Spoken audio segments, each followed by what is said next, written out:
Nuclear power, hailed in the 20th century as the future of energy generation.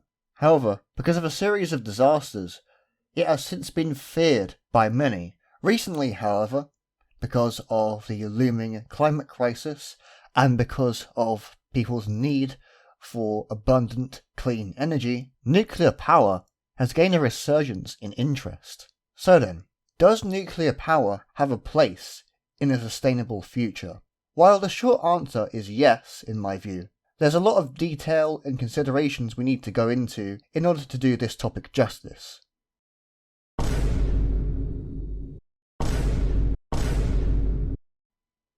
An immediate advantage of nuclear energy is its effectiveness at producing power. If there's one thing nuclear is good at, it's producing a lot of energy from a small amount of material. What you're seeing now is an illustration of a uranium fuel pellet. This bad boy can produce as much energy as over 400 litres of oil or a single ton of coal, yet it's smaller in size than some coins. If you pack a load of these into a fuel rod, like they do in a nuclear reactor, and use them to heat supercritical water to turn a turbine, you can generate a lot of power. But where does this energy actually come from? Well, we first need to do a bit of a science lesson.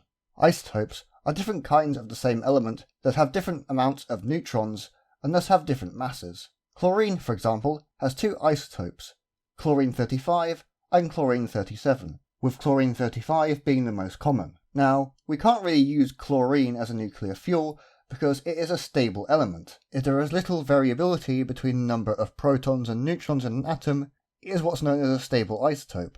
However, if an atom has too few or too many neutrons, it becomes unstable and thus radioactive, meaning it undergoes different types of decay. To have a useful nuclear fuel, we need something that is either radioactive or can be easily made so. The most common nuclear fuel used today is a fissile material known as uranium-235. Now, what do I mean by fissile? A fissile material is a material that easily decays on its own. Most nuclear reactors operating today are fissile reactors. Uranium is mined, enriched, turned into pellets, and then made into fuel rods, which are then placed in the reactor core. The reactor core's job, or rather the fuel's job, is to heat supercritical water in order to turn a turbine. That is, to heat water that has been put under immense pressure. This same water is then used to cool the reactor itself, and the cycle continues. While this is effective at generating a high amount of power, it has a few major drawbacks. While modern nuclear reactors are incredibly safe, if they weren't, then France would probably be a nuclear wasteland by now, safety concerns with these reactors still exist, and occasionally devastating accidents do happen, as with Chernobyl, 3 Mile Island, Fukushima, etc. The reactor at Chernobyl went into full meltdown, whereas with Fukushima they were able to cool the reactor down in time that it didn't pose a long-term threat to the livability of the surrounding areas. While these events are rare, it doesn't mean that this can't happen again. Thus, when it comes to regulations, there are strict safety measures and protocols that need to legally be obeyed. And this is part of the reason why commissioning a nuclear reactor takes so long, up to a decade in fact. Another big problem with conventional nuclear reactors is the inefficiency of producing nuclear fuel. The vast majority of the uranium that's in the Earth's crust is uranium-238, which is not a fissile material. It can be made into such, which I will get into later, but it can't be used directly as a nuclear fuel in a conventional reactor. A tiny amount of the uranium mined is uranium-235, another isotope, which, as I've stated previously, is the most common nuclear fuel. This has to be extracted from the U-238 via enrichment, a process of separating the two isotopes, in order to achieve a higher concentration of U-235. In the modern day, an optimistic enrichment rate is about 5%. This means that of all that nuclear waste that people are talking about, a significant chunk of it is simply unused U-238 that's been discarded after enrichment. This means that while conventional reactors are really effective at generating a lot of energy from a small amount of material, a lot of material needs to be refined for it to be usable. That is, unless you change the reactor design. How, you might ask? Well, While fusion isn't exactly a pie-in-the-sky idea, and we're actually getting pretty close to positive efficiency, fusion energy won't be useful for a very long time, so don't expect fusion reactors to be popping up all over the place anytime soon. Fusion obviously has its advantages. Chiefly, its fuel, hydrogen, is the most abundant element in the universe, and can easily be electrolyzed from water or ammonia. This is yet another big problem with fission reactors. While fissile fuels do generate a lot of energy for their mass, they are still a finite resource, and once we've used all of Earth's reserves, we're never going to get it back. This is one of the main drawbacks of nuclear energy, and it's a problem we can't really get away from, sans finding new nuclear materials in outer space. However, provided we change our nuclear reactor design, we can make the reserves we have go a long way, whilst massively reducing nuclear waste in the process. You see, conventional light water reactors are commonly known as burner reactors. They use fissile material as a source of energy that quote-unquote burns like a fire until the fuel is no longer viable anymore. A much more efficient and also a little bit safer way to do nuclear power is to use something called a breeder reactor. You know that U-238 I mentioned earlier? While it can't be used directly as a fissile fuel, it can be made fissile by converting it into a radioactive isotope through making it gain neutrons, and this is usually done by simply shooting neutrons at it.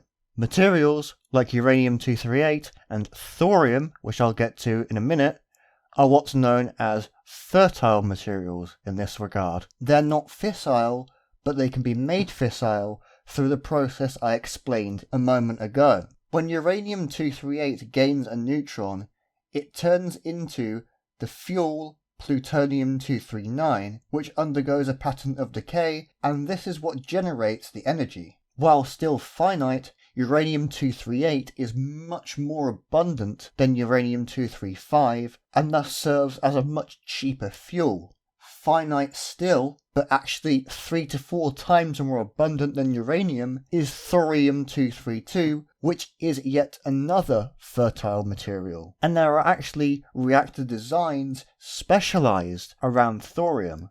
When thorium absorbs a neutron, it transmutes into protactinium-233, and then to the isotope uranium-233, which acts as the fuel.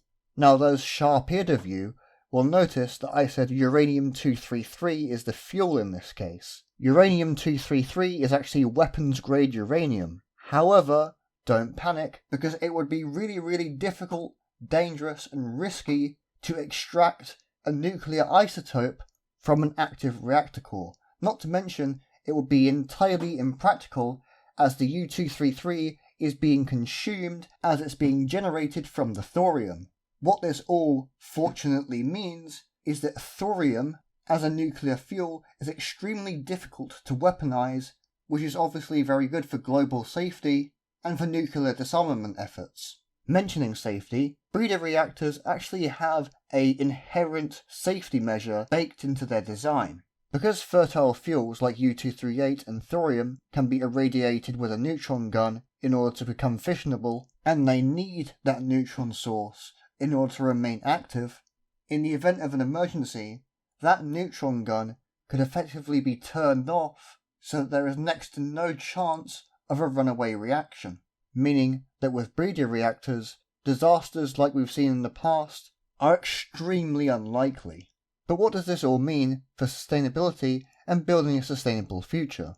Well, obviously we need to get off of hydrocarbons as our primary energy source as quickly as possible. Because of the inherent safety of breeder reactors, world leaders and organisations might actually be a little bit more lenient in terms of regulating them. And this means that breeder reactors might actually be easier and take less time to be commissioned. The big advantage of nuclear energy in general is that it provides a lot of clean power using a small amount of material. However, even with fertile fuels, those materials are still finite. Another thing to keep in mind is that nuclear power plants are, well, huge facilities, and this means they don't really fit well into the framework of a decentralized economy and society.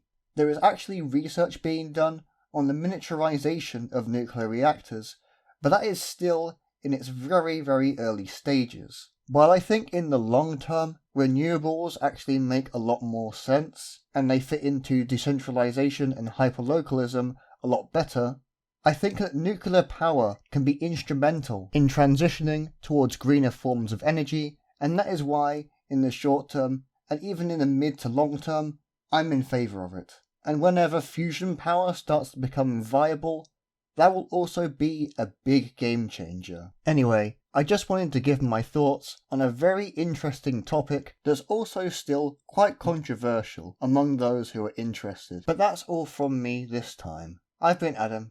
Thank you very much for watching, and I will see you in the next one. Take care. Bye for now.